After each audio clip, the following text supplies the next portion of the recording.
Ilustres estudiantes del doctorado, les doy nuevamente la bienvenida a nuestro tema 4, problemas del aprendizaje. Sin duda alguna hemos recorrido ya la tentativa, hemos hecho un poco de reminiscencia, como muy bien comentó el propio Platón. Reminiscencia significa volver a recordar algo que ya se ha vivido.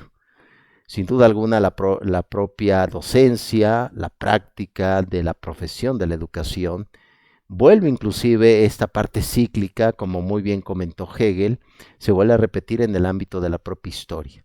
Muy bien, con estas vísperas del final, hemos hecho ya una deducción de la importancia de mejorar los planes de estudio, la importancia de trabajar buenos currículos escolares, la importancia de ir mejorando la parte de la práctica pedagógica del propio docente. Al final de cuentas, la epistemología y teoría del conocimiento, del aprendizaje, nos ayuda a entender que detrás de un estudiante hay una cosmología, muy bien comentó Max Weber. Hay toda una cosmología, hay todo un ambiente, hay circunstancias, el clima también influye en el ámbito del aprendizaje, influye la parte biológica, como por ejemplo el hambre, las emociones, etcétera. Todo eso nos ayuda precisamente la propia epistemología para entender que el individuo no es su única circunstancia el que esté en el aula, sino hay más, hay sin fin de circunstancias que influyen para llevar a cabo curiosamente toda la tentativa del aprendizaje. Aquí inclusive en esta tentativa problemas de aprendizaje no hay que perder de vista el pensamiento mexicano. A partir ya del siglo, bueno, a partir ya del siglo XXI nos damos cuenta que hemos visto también dificultades sociales, pandemias, etcétera. Por ahí la propia universidad, la UNAM, sacó un libro que se llama Educación en Pandemia, un manifiesto académico, un servidor ya lo revisó, donde describe precisamente la urgencia de no perder de vista al alumno y sobre todo los contenidos escolares.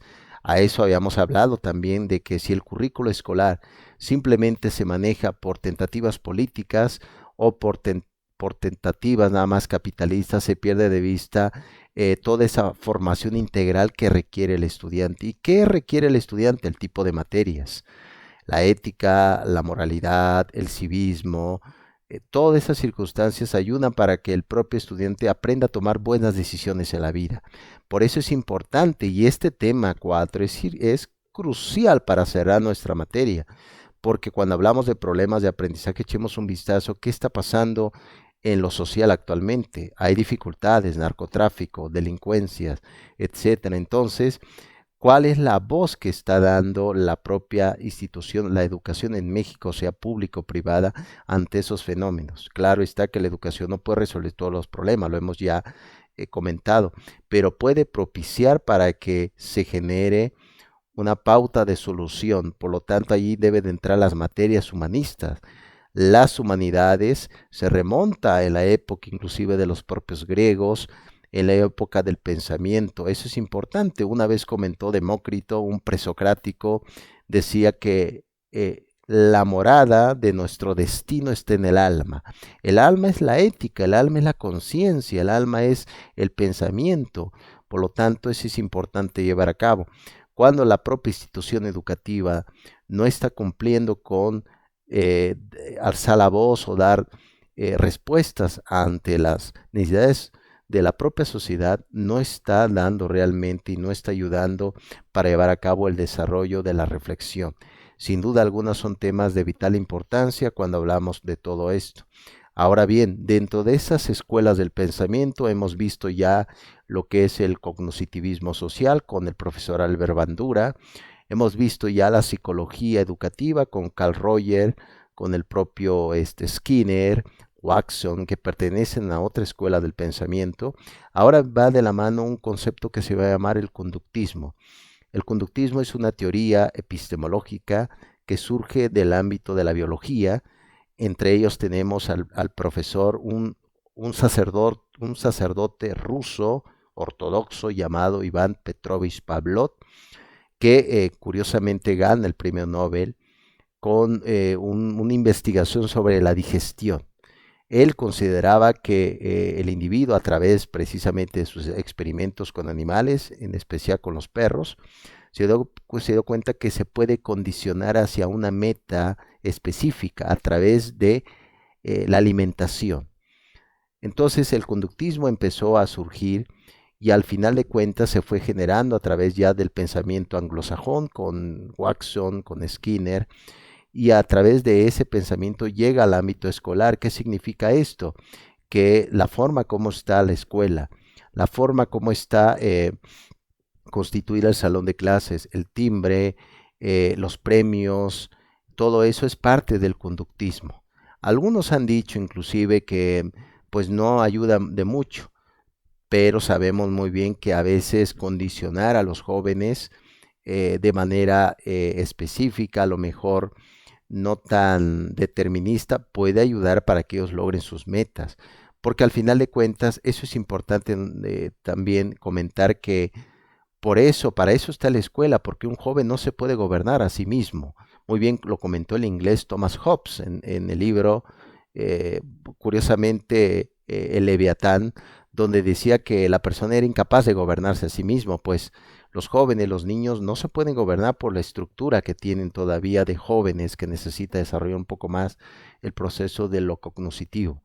Por lo tanto, eso es importante que se mencione que todo ese conductismo, al final de cuentas, decirle a los estudiantes, mire, si alguien hace bien su trabajo, tiene un punto extra, eso es condicionamiento, pero a veces tiene metas muy interesantes que pueden ayudar inclusive para llevar a cabo el desarrollo del propio pensamiento dentro del ámbito educativo. Eso sin duda es importante mencionar. Ahora bien, con base al pensamiento mexicano, hay por ahí una autora todavía vigente, una de las más representativas, un poco alejada del ámbito público, pero está presente con sus libros, llamada Juliana González, es una filósofa mexicana, donde ha escrito sobre temas de bioética y tiene un tema muy interesante que se llama Etos, Destino del Hombre. Al final de cuentas, ¿qué es lo que se va a estudiar? La ética estudia lo que va a pasar, no lo que ya pasó. Precisamente, ¿qué vamos a hacer el día de mañana? Muy bien lo comenta Juliana González. Y esa perspectiva nos debe de ayudar para entender precisamente que al final de cuentas el tema del humanismo, el tema de los valores, tiene mucha demanda en este tiempo. ¿Por qué? Porque hay dos perspectivas interesantes que no perdamos de vista. Por un lado, no es suficiente lo que es la formación profesional técnica.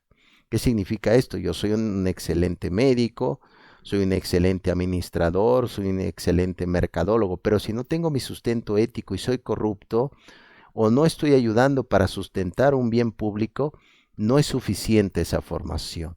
Por eso es importante eh, inyectar el antídoto ante los males que estamos viviendo, como es la ética y la moralidad. Y la ética es el estudio de uno mismo, las decisiones que va a tomar hacia los demás, y la moralidad es el juicio que te hace los demás sobre ti mismo. Eso es precisamente el tema 4, como pueden ver es un tema de vital importancia dentro de los problemas de aprendizaje. Hubo por ahí otro educador mexicano ilustre, donde en su libro 20 años de educación en México se llamó el propio profesor Samuel Ramos, un filósofo mexicano, que abogaba precisamente por dentro de las instituciones educativas tener parte de materias humanistas. Vean que la filosofía ha desaparecido del aula. Vean que es importante hacer filosofía para niños, filosofía para adultos. ¿Por qué? Porque la filosofía nos ayuda a filosofar la vida, filosofar. Es decir, no conformarse con lo que tiene uno, sino buscar siempre la perfección de la vida. Y aún así, viendo a través del análisis lógico de la filosofía, date cuenta que lo que te está pasando, lo que estás viviendo, no es lo más correcto posible. Y tú puedes decir, esto lo que me están haciendo no es correcto. ¿Y puedes transformar tu vida? Por supuesto que sí. Las lecturas que hemos visto de filosofía para niños, filosofía en el aula, muy bien comentó Mateo Lindman, es un filósofo anglosajón de Estados Unidos. Él tiene un libro que se llama La filosofía en el aula y te describe de manera curricular cómo se puede hacer propuestas de reflexión dentro del aula de clases. Pero bueno, al final de cuentas somos un poco utópicos porque sabemos muy bien que dentro del Secretaría de Educación Pública y del Sindicato de los Trabajadores de la Educación, la USICAM, sabemos muy bien que estas materias no están vigentes ni de la conciencia de la grilla docente, pero al menos ustedes deben de reformular las ideas, porque un país pensante es un país que exige y progresa. Al final de cuentas, muy bien comentó el profesor, este pensador llamado el Barón de Montesquieu, en su libro El espíritu de las leyes. Él se preguntaba, ¿cómo sabemos si un país es democrático o otro país es monárquico? Y dijo él, bueno, acércate a un país y si están todos callados, todos en silencio, es un país que está en una monarquía. Y si vas a otro país y escuchas una algarabía, un ruido, gritos, conversaciones, es una democracia. Pues hagamos precisamente, profesores, que nuestra materia de epistemología y teoría del aprendizaje, teoría del conocimiento, sea una educación democrática, donde nuestra voz sea participativa para la transformación de nuestro presente. Recordando, claro está, que un profesor no cambia el mundo, se cambia a sí mismo. Muy bien, profesores, vísperas del final de nuestra materia, es un honor compartir con todos estas ideas, estas peripecias. Muy bien, me despido y estamos al pendiente. Hasta pronto.